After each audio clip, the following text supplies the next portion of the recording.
My birth name is Lee, and like all one-syllable names, I think it's rather dull.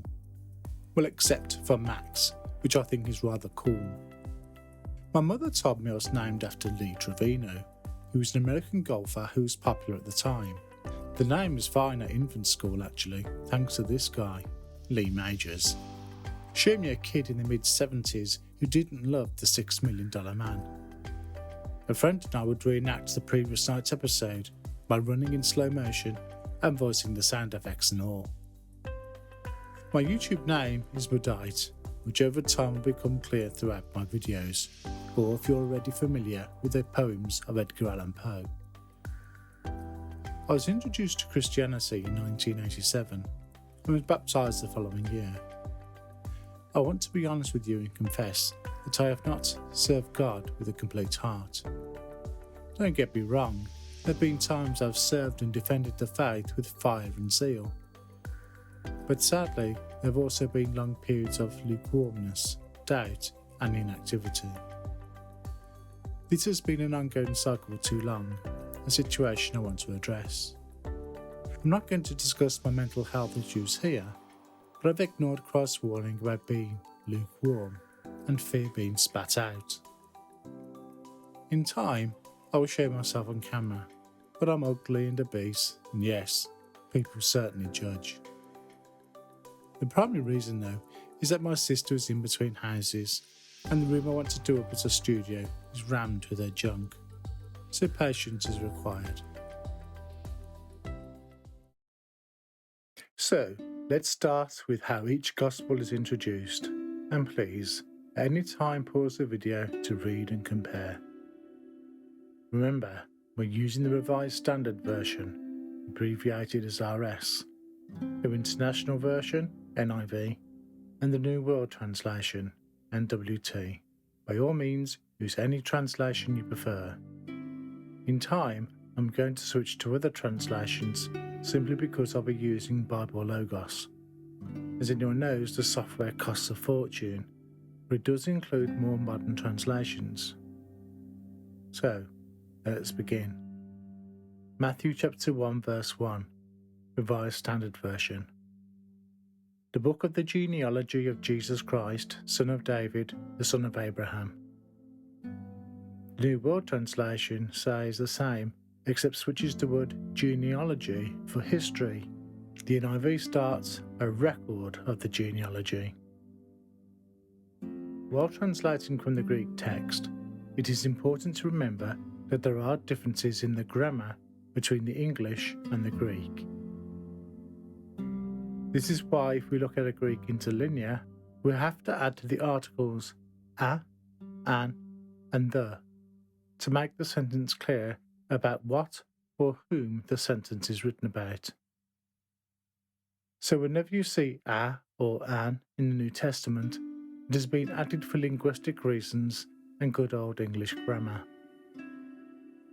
Now it seems Matthew is keen to promote Jesus' lineage by establishing first that he's the son of Abraham, but more importantly, that he's the son of David. This is because it is well known amongst the Jewish people that the Messiah would be a descendant of King David. So this would suggest that he has a Jewish audience in mind who would be familiar with this prophecy and would be key in identifying him, whereas a non-Jewish Gentile just wouldn't care. This leads us into Mark. Mark chapter 1 verse 1, Revised Standard Version. The beginning of the Gospel of Jesus Christ, the Son of God. Again, the NIV and NWT has this almost word for word. What is interesting is that the only statement regarding Jesus' lineage is that he is the Son of God. Son of God would resonate well in the Greco-Roman world. All through their mythology, there are stories of gods having offspring with humans, who go on to become heroes like Hercules, Achilles, and Perseus. The Roman emperor at the time of Jesus' birth was Augustus Caesar.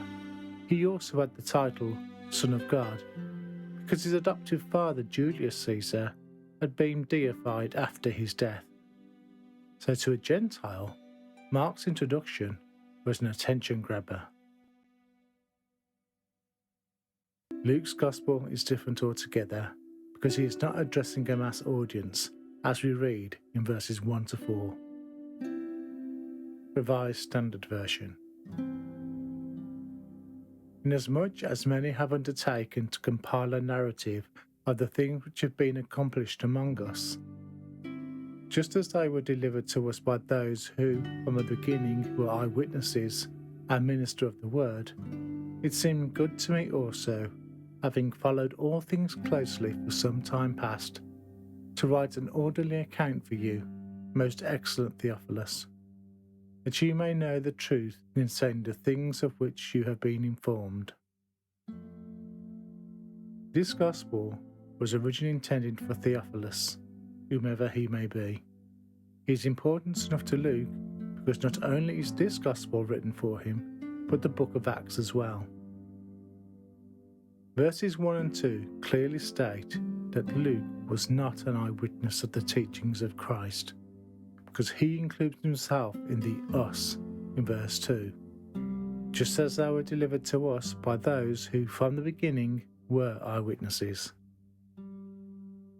Interestingly, Luke confirms that he had undertaken to compile a narrative of the things being accomplished.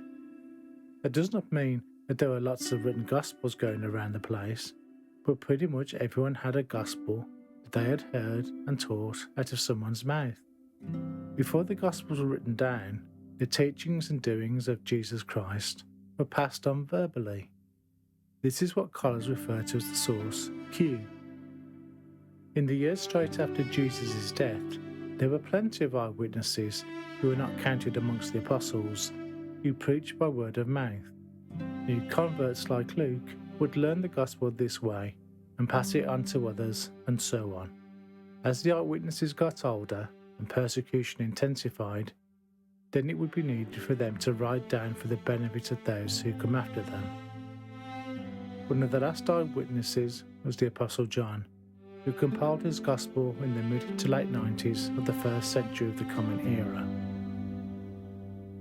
John's introduction is rather long, a full 18 verses, so I'm going to end the video here and resume in part 2.